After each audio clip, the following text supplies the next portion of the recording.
Na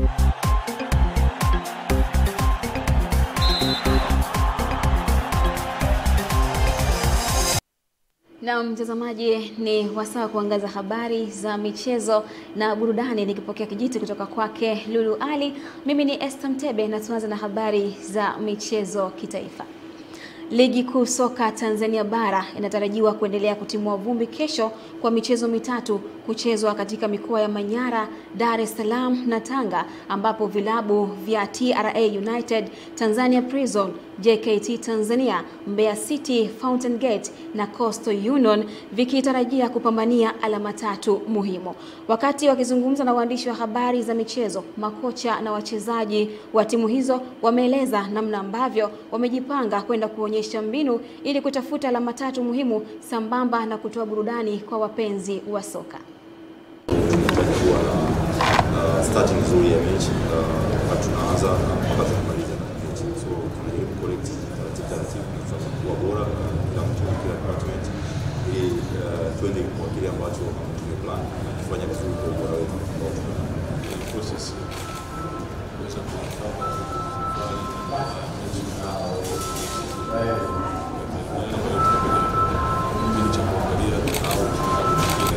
vizuri kuendelea kusikiliza maelekezo ya walimu wetu na kufanya kazi ya kufuatilia na inshallah kwa ile kesho ndio tutapata alama. Mimi napenda kusema maandalizi tumefanya vizuri kuanzia pale alipokuja kocha na mpaka sasa tulipo tumefanikiwa, tumepata matokeo katika mchezo uliopita. Naamini sisi kama wachezaji hii ni hali nzuri kwetu na mapokezi yalikuwa ni mazuri kwa kocha wetu. Kwa hiyo ni motivation kwetu kuelekea katika mchezo wa pili kutafuta matokeo kama tulivyopata katika mchezo uliopita. Kiuhalisia tumeshajiandaa vizuri kama Fountain Gate na tuko tayari kwa ajili ya kukabiliana na Prison kutoka Mbeya. Timu tumejipanga vizuri kwa ajili ya mchezo unaofuata. Tunatambua Tanzania Prison ni timu ngumu na timu nzuri. Pia tunatambua kwa Fountain Gate na inapokutana na Tanzania Prison tunajua ugumu unaotokea na uwaga ni mchezo mzuri, kwa hiyo tumejipanga vizuri. Viongozi wa vyama vya soka ngazi ya mikoa wametakiwa kuendelea na kuendesha ligi zao kwa kuzingatia makundi ya umri tofauti ili kutoa nafasi kwa vijana wadogo kuonesha vipaji vyao kwa manufaa ya vijana na taifa kwa ujumla. Tupate taarifa zaidi.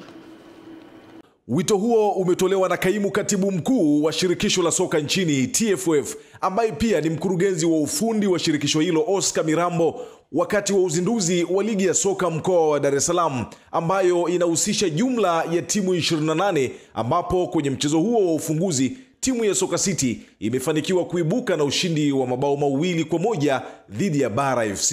Ni platform ambayo ni ya muhimu sana kwa sababu haya mazingira ndio ambayo yanaweza yakawatambulisha wao kwenda kwenye hatua ambazo zinafuata. Kama tunaongelea ligi ya mkoa wa Dar es Salaam, tunataka kuwaona kwenye ligi ya mabingwa, tunataka kuwaona kwenye first league, tunataka kuwaona kwenye championship na baadaye tunaweza tukawaona kwenye premier level. Kwa hiyo mchezaji ambaye anapita kwenye huo mchakato ni mchezaji ambaye obviously hata akija kwenye level ya juu atakuwa na consistency kwa sababu tayari anakuwa amesha accumulate experience ya kutosha. Kwa nini? Kwa sababu amepata game time ya kucheza kwa kiasi kikubwa, kitu ambacho pengine inaweza kuwa tofauti kwa mchezaji ambaye hajapita kwenye mazingira ambayo DRFA wamearatibu. Na sisi kama shirikisho of course tunatoa wito pia kwa mikoa mingine yote kuhakikisha kwamba wanakuwa na platform kama hizi ili sio tu kuwa active kwenye mpira wa miguu lakini kushiriki kikamilifu kwenye pathways za development za wachezaji. Kwa upande wa mwenyekiti wa chama cha soka mkoa wa Dar es Salaam, Lameck Nyambaya, amesema wamejipanga kuhakikisha ligi hiyo inakuwa shindani kwa kuzingatia umri. Wadau wa mpira katika mkoa wa Dar es Salaam wategemea kuwa na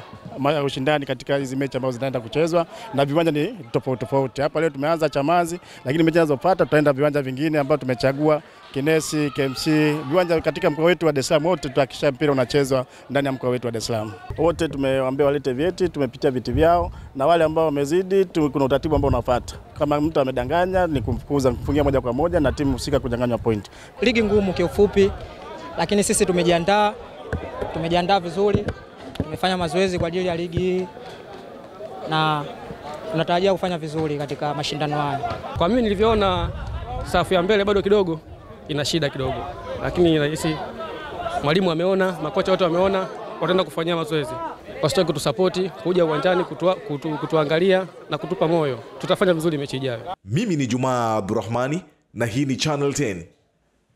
Bondia Osmana Alabi wa Mtwara anayeweka kambi Manzese ametangaza ushindi wa TKO dhidi ya Ali Mazome kutoka Morogoro kwenye pambano la Boxing on Boxing Day Disemba 26 mwaka huu 2025 pale Wire House Masaki jijini Dar es Salaam. Taarifa zaidi na mwanamichezo wetu.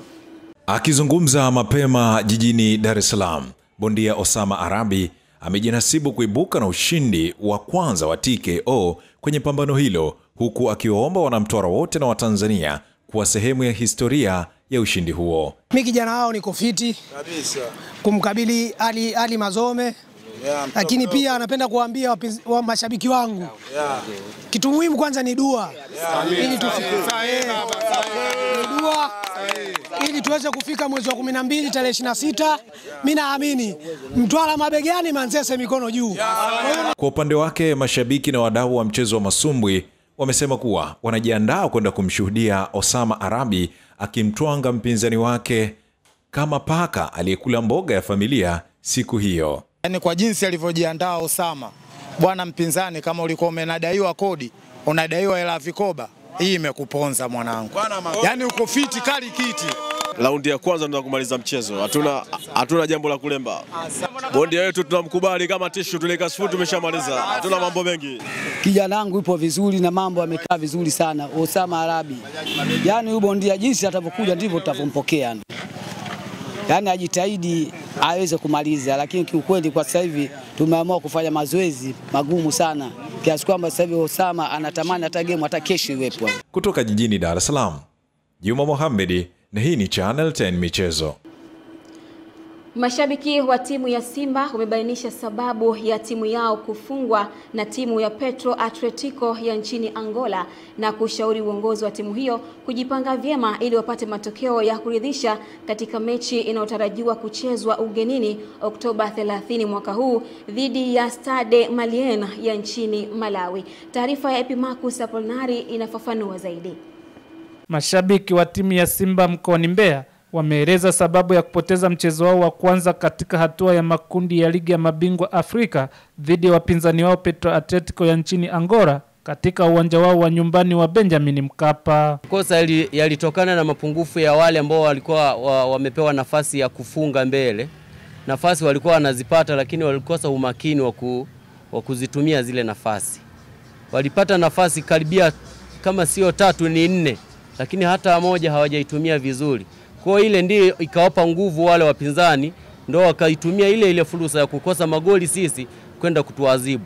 Ushauri kwa mechi inayofuata ambao tunaenda kucheza ugenini, ajitahidi kuzuia sana, angalau tutoke na sare, inaweza kutupa morali wa mechi zitakazofuata. Kwa mechi ijayo inabidi sasa akalisti tu maisha kwamba akafunguke tu, kwa sababu asipofunguka hapo hawezi pata matokeo, kwa sababu wale wametoka kusale kule Tunisia, wakienda nyumbani watakuwa yupo comfortable kabisa kwamba watashambulia, watacheza, kwa sababu kila mtu saizi anapiga hesabu za kwamba nyumbani kwake afanye vizuri. Kwa sababu kuna baadhi ya vitu mtu unamlaumu kocha. Kwa mfano kama zile alizokuwa anakutana nazo Mpanzo anakosa, amebaki yeye na golikipa anapiga nje, unamlaumu kocha pale ana makosa gani? Mimi ninachoamini mechi bado ni nyingi. Matokeo yanaweza kupatikana popote, ugenini au nyumbani. Kikubwa ni namna gani ya kuweza kujipanga. Japokuwa timu zetu za Afrika nyumbani ndio sehemu kuu ya kuweza kupatia matokeo pointi 3. Moja kwa moja mfumo ulikuwa mzuri wa meneja, ila mimi nakuja moja kwa moja kwa wachezaji wenyewe. Wachezaji wa Simba bado hawajitoi vizuri. Wachezaji hawapiganii logo ya Simba. Yaani wanachukulia tu poa poa. Hayo ni maoni ya mashabiki wa timu ya Simba wakizungumzia mechi ya jana kati ya Simba Sports Club na Petro Atletico di Rwanda ya nchini Angola. Kutoka mkoani Mbeya, ni mimi mwanamchezo wako kocha mtaalam Epimax Apolinari, Channel 10. Watanzania akiwemo mdau wa michezo hasa mchezo wa soka wametakiwa kuendelea kuitunza amani ya nchi ili kuendelea kujenga amani kwa mashirikisho ya soka Afrika na dunia, jambo linalowezesha matukio makubwa ya kimichezo kuja kufanyika hapa nchini. Na wito huo umetolewa na mfadhili wa zamani wa klabu ya Simba ambaye kwa sasa ni mjumbe wa bodi ya wakurugenzi wa klabu hiyo, Azim Dewji, ambapo wamesema endapo amani itatoweka kutatoa fursa ya kuviona virabu vyetu vikicheza michezo nyumbani ya mashindano ya CAF ikiwemo CHAN na AFCON. Nasema kila siku amani ni kitu muhimu sana, na amani ina thamani kubwa sana. Kwa mfano nataka niwaambie tu kwamba kulikuwa na matatizo yaliyotokea Mali kule, na sijui kama tukienda tutacheza Mali au labda CAF watabadilisha uwanja kuhakikisha kwamba wachezaji wako usalama. Sasa na hiyo inaweza katokea tukiwa na hali sio nzuri hapa, vile vile mpira unaweza ukapelekwa nchi nyingine. Kwa hiyo naomba Watanzania tuumike, sisi ni kitu kimoja. Tunaweza kuwa na tofauti zetu, tunaweza kuziacha pembeni au tukatatua kiustaarabu ili maisha yaendelee na tubakie na sifa yetu kwamba Tanzania ni nchi yenye amani. Kama tukikosa amani, basi hata kwenda mpirani itakuwa ni shida. Tukikosa amani, hata ile heshima ambayo tumepata kuandaa mashindano ya CHAN mwaka 2027 inaweza ikatia dosari. Kwa hiyo naomba tu Watanzania, nawapenda sana na najua na wao wanapenda nchi yao. Kwa hiyo tuache kuingia kwenye vitu ambavyo haileti faida yoyote isipokuwa hasara tu. Na taarifa hii inahitimisha habari za michezo kitaifa, na sasa tukaangaze kunani kwa upande wa habari michezo kimataifa. Tuungane na Witness Ngalawa, winga teleza. Karibu katika medani za kimataifa. Upande wa soka ni kuwa mashindano ya ligi ya mabingwa barani Ulaya yanaendelea tena usiku wa leo, ambapo michezo kadhaa mikubwa inatarajiwa kuchezwa katika viwanja mbalimbali barani Ulaya. Hii ni moja ya siku muhimu kwenye kalenda ya UEFA kutokana na ubora wa timu ambazo zinashuka dimbani na uzito wa pointi ambazo zinawania. Michezo miwili ambayo imeanza usiku huu saa 3 ni kuwa Ajax wanapambana na Benfica mjini Amsterdam, huku Galatasaray wakiwa na Union Saint-Gilloise mjini Istanbul. Michezo hii ya mapema inatarajiwa kutoa taswira ya mwanzo na mwelekeo wa kundi kwa timu husika. Na kuanzia saa 5 kamili usiku, burudani zaidi itaendelea katika viwanja vingine barani Ulaya. Katika mchezo ambao utavutia hisia za mashabiki wengi ni Chelsea wataikaribisha FC Barcelona kwenye dimba la Stamford Bridge, huku Manchester City wakipambana na Bayer Leverkusen katika mchezo ambao unatabiriwa kuwa na kasi na ushindani mkali. Timu nyingine zitakazoshuka dimbani ni pamoja na Borussia Dortmund dhidi ya nyambizi wa manjano Villarreal, huku Bono Glimt ya Norway wao watawakaribisha mabingwa wa muda wote wa Italia vibibi vya Turini Juventus, na Olympique Marseille ambao ni mabingwa wa zamani wa Ulaya watawakaribisha Newcastle United ya nchini Uingereza. Slavia Praha watakuwa nyumbani Jamhuri ya Czech kuvaana na Athletic Club Bilbao, huku mabingwa wa Italia Napoli watakuwa pale Stadio Diego Armando Maradona jijini Naples kutafuta alama 3 muhimu dhidi ya Karabag FK. Leo mashabiki wanatarajiwa kushuhudia michezo yenye ushindani wa hali ya juu, huku kila klabu ikisaka pointi muhimu katika kufuzu hatua ya mtoano ya ligi ya mabingwa barani Ulaya.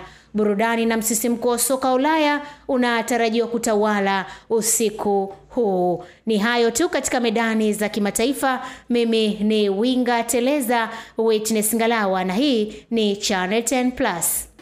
Namna hiyo anatamatika Witness Ngalawa kutuangazia habari za michezo kimataifa. Na tukienda kwa upande wa habari za burudani, mrembo Olivia Yache kutoka Ivory Coast aliyewahi kuwa miongoni mwa watu wenye ushawishi mkubwa kwenye majukwaa ya urembo duniani ametangaza kujiuzuru rasmi nafasi yake ya Miss Universe. Na uamuzi huo wa Olivia umesababisha gumzo kubwa mitandaoni na mijadala mikali barani Afrika. Na kupitia ujumbe wake wake Olivia ameeleza kuwa ameacha taji lake la kubaki na uaminifu wa maadili yake binafsi, kuheshimu misimamo yake kuhusu utu, heshima na stahili, na kuendelea kulipa kipaumbele jukumu lake la kuwatumikia Waafrika. Olivia yeye alikuwa ameteuliwa kuwa Miss Universe Africa na Asia. Amefafanua kuwa malengo yake kwa sasa ni kutumia sauti yake, uwezo wake na ushawishi wake kuendeleza bara la Afrika, kulinda thamani